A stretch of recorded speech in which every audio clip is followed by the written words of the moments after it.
Beatrice? What the hell was that stunt you pulled at the funeral? How could you act like that when your husband just died? I get that you're probably not in a good place emotionally right now, but there is no justification for shouting out, "His inheritance is finally mine," in the middle of the ceremony. And what the hell was that maniacal laugh you did afterwards? There are some things you just don't do. Well, would you look at who's preaching at me? You've got some nerve, Yasmin. If I'm not mistaken, the only reason you married my son Denzel was for his money. You're no better than me. We're practically in the same boat here, so how about you get off your high horse and drop that disgusting self-righteous attitude of yours? I promise you that is not why I married Denzel. Now I've heard it all. Playing the innocent good girl is easy, but it's obvious what you were after when you look at how much you've gained by marrying him. Not only are you now the wife of a company president, but he also gave you an executive position. Convincing my son to marry you not only landed you a high-status husband, but also a high-status job. And you've got the nerve to preach at me? I'm just a plain old stay-at-home housewife. You make me look like an amateur. I should be asking you for tips. Ugh, will you just listen to me? I'm telling you, it wasn't like that at all. You literally couldn't be more wrong. I got promoted to managing director of the company before we got married, and it had nothing to do with my relationship with Denzel. I was already a manager when we met, for crying out loud. Quit making hurtful accusations based on nothing but speculation. Anyway, quit trying to change the subject. Fine, point taken. Okay, dear, I admit it. Boldly proclaiming my right to my husband's inheritance in front of everyone at the funeral like that was tactless and immature. But when I think about how before long I'll be the proud owner of $2 million, I just can't contain my glee. Huh? Wait a sec. $2 million. As in $2 million. We'll be discussing the inheritance with the lawyer soon, right? You have no right to lecture me on this when you're not in line to inherit a single cent. Sure, I wasn't Frank's legal heir, so I get it's not really my place to get involved, but with the way you behaved at the funeral, I just had to say something. How about you get a grip and show some respect? That was Frank's, your husband's funeral. Would it really have hurt you to have shown some respect for the deceased? How do you think he'd feel if he knew you were after his money all along? Do you have any idea how disgusted everyone was with you? I don't know how else to tell you this, so I'm just gonna say it. The entire family despises you now, so I think you should proceed very carefully from here on out. Who cares? They're just jealous that I'm about to inherit a cool $2 million, and they're gonna be left broke and penniless by the wayside. Getting upset over everyone's petty complaints wouldn't get me anywhere now, would it? Beatrice, won't you please just listen to me? Won't you just try to understand what I'm saying here as your daughter-in-law? Frank was loved by a lot of people. Surely you can understand why they might be shocked at you bragging about your inheritance at his funeral. Surely you can see why it might not be wise to go around making enemies like this. You need to be careful. I'm serious. I don't know what might happen if you make any more careless, insensitive remarks like that. This could have serious knock-on effects down the line for you. Fine. Point taken. Is the sermon over now, Vicar? Can I go home? Jeez, I'm so bored of your whining, I think I might actually keep my mouth shut in the future if it means being spared the self-righteous preaching. Wow. You have no intention of self-reflecting, do you? Fine, whatever. If the threat of my preaching is what it takes for you not to say outrageously hurtful things, then so be it. Please be more careful in the future. You really are the most insolent little witch I've ever met. Hey, Yasmin. I decided to come home. I left things at my dad's house to my aunt and uncle. Oh, good evening, Denzel. I'm so sorry about today. Why would you apologize? I'm sorry for what Beatrice did at the funeral. I know she might only have been my dad's second wife and isn't my real mum, but in a sense, she was still there in the capacity of my mum. What with being my dad's wife and all. Well, there's no excusing what she did. Even though you cut her off mid-cackle and remonstrated her for her despicable behaviour, even though you were forced to go around apologising to all of the guests at the funeral, she clearly had no intention of apologising and didn't feel bad about what she did in the slightest. Right. You know, I just feel completely stupefied every time I think about it. You'd think the wife of a wealthy business owner would understand the importance of presenting herself well to the world and knowing how to conduct herself in public. I messaged her about it after, but she carried on being as arrogant and insensitive as she was at the funeral. Her behaviour at the funeral made it pretty obvious she only ever married my dad for his money. I mean, I guess I'd be lying if I said I didn't already know what kind of person she was before all this. But that little stunt she just pulled took my disdain to her to a whole new level. We're gonna have to keep our eyes on her for a little while. You're right.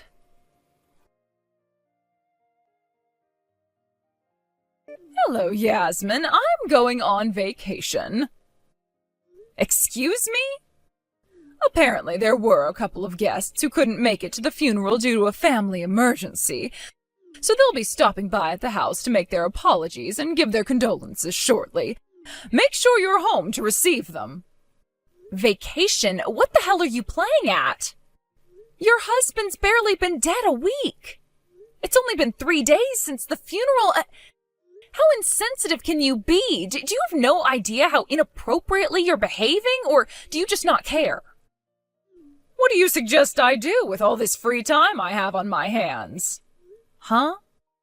Thinking about my $2 million is a nice, happy distraction, and it puts a big smile on my face, but I'm not actually going to have it until the inheritance procedures are finalized with the lawyer.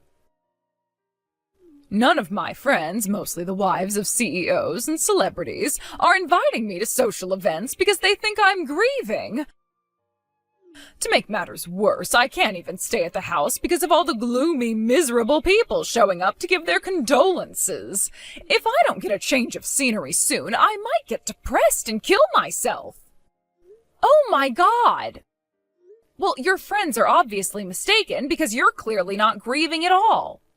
I can't even believe what I'm reading. Is there nothing but a big black hole where your heart should be? Quit lecturing me and come to the house immediately. I've already left. I can't risk missing my flight. Your flight? What the hell? All right, toodles, honey pumpkin. Gah! When are you going to stop acting like this? Yasmin, is it true she went on vacation? Yes. I have no idea where she's going or when she'll be back. She left without giving me any details. I've been blowing up her phone with calls and messages, but she's completely ignoring me. God damn it. I really am sorry. Why would you apologize to me, Denzel? Because in the eye of the world, she is kinda seen as my mum. Who cares about the eyes of the world? You're my husband. You don't have to worry about things like that with me. Don't sweat it. I'm unfazed. Thanks, babe. There is something I need to ask you, though. What is it? It's about the inheritance. Beatrice seems to think she's in line to receive $2 million. Is that true? Excuse me? $2 million? Right? I wonder where the hell she got that idea from. You took the words right out of my mouth. What in the Lord's almighty name is going on here? What the hell was that crap written on that will? It said all of my husband's properties and assets went to Denzel while he was still alive? And I, his wife, am left with nothing but a measly $50,000? The rest of his money was donated to a cancer charity. Oh, I can't believe it. This is the ultimate betrayal. Yep, there you have it. You kind of just answered your own question, so I'm not really sure what to say.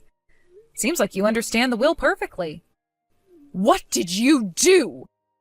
This is all the result of one of your cunning little schemes, isn't it, woman? I bet you've been planning this scenario ever since my husband was still alive, haven't you? No, the will has nothing to do with me. What happened to the $2 million I was supposed to inherit? Yeah, about that. I never really understood how you managed to convince yourself you were in line to inherit $2 million. Would you mind explaining? What is there to explain? Isn't it obvious? I heard his first wife got $2 million, so I thought I'd get the same. Why would he pay his current wife less than his ex? Huh? By his ex-wife, do you mean Denzel's mother? Who else would I be talking about, bird brain? Ah, I think I understand now. Where the hell did my $2 million disappear to? Your $2 million is already gone. Huh? What did you just say? How could my $2 million be gone? What does that even mean? Denzel's mom manages a high-end burger joint in New York. Frank owned it, but she runs it. Apparently the yearly revenue hit the $2 million mark just before Frank passed away. Huh? A yearly revenue? I'm guessing that's where you got the $2 million figure from. Oh, and before you get excited, the restaurant was left to Denzel's little brother and his wife, so you won't be getting that either. Basically, that $2 million you convinced yourself you were set to inherit didn't actually have anything to do with the inheritance at all. Oh my God. Oh, this can't be happening. You mean my $2 million never even existed? Yes, exactly. Still, you did get $50,000. That's hardly a small sum of money, Beatrice. Surely that should be enough for you. $50,000 is nothing, you imbecile! It'll be gone before I even manage to pay off all my debts! Huh? Your debts? Since when were you in debt? I thought I was in line to receive a fat $2 million, so I started being a little liberal with my spending. I ate at luxury restaurants, replaced my entire wardrobe with branded clothing, and even started visiting a male strip club. And that's not to even mention my vacation to Hawaii and my stay at their best luxury 5-star hotel. How do you think I paid for all of that stuff? I went into debt, you idiot! Wow. So are you telling me the total of all that stuff came to more than $50,000?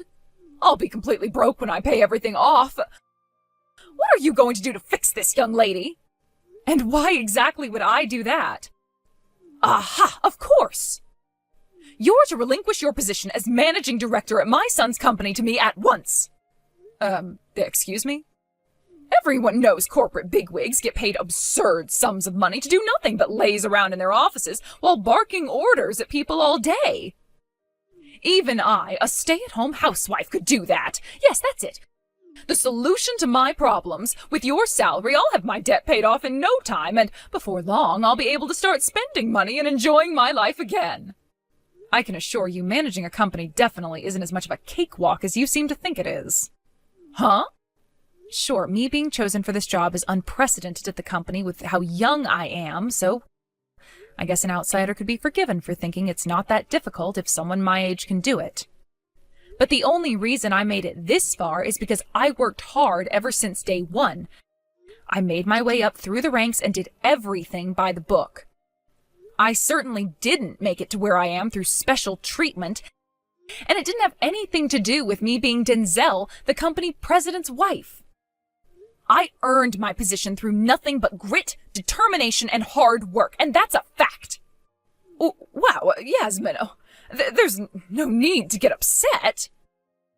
How the heck did you think I was going to respond to hearing my job being described as lazing around in my office while barking orders at people all day, after slowly clawing my way through the ranks by sacrificing my personal life due to constant overtime and overnight stays at the office for years to get it? It'd be weirder if having to deal with a crazy bitch like you didn't make me angry.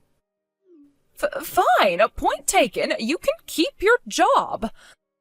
But you are going to have to provide me with some form of recompense for the unfortunate situation you've put me in. You'll spare some money for your mother-in-law, won't you, dear? I'm in a rather awkward position here. For the situation I put you in? What the hell are you talking about? Anyway, don't you have your pension? Why can't you live on that? Sure I do, but it's hardly much. I sure as heck won't be able to rely on it for the rest of my life. I need security, dear. And why is that my problem? You can play the sympathy card till you're blue in the face for all I care. I'm not giving you a single cent. Denzel is the CEO now after inheriting the company from his dad. You are not, nor have you ever, been in any position to interfere with anything related to the company. Surely if you put in a good word for me with Denzel, he'll be able to arrange some monthly payments for me to live on. It's not like I'm asking for much, just $10K a month will do. Are you seriously asking for $10,000 a month from a company you have nothing to do with? Your arrogance truly knows no bounds. Then what do you suggest I do?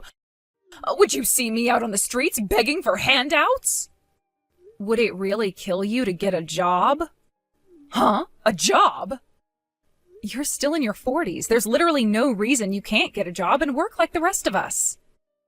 If you want to work at our company, then you'll just have to apply when we start recruiting again, just like anyone else would. You're not entitled to handouts or easy access just because of me and Denzel. On the other hand, there's also no reason you can't get a job there if you meet the conditions and make a good impression during the interview. So why not go for it? Who the hell do you think you are, young lady? This is no way to speak to your mother-in-law, you condescending little brat. You should think more carefully before you speak.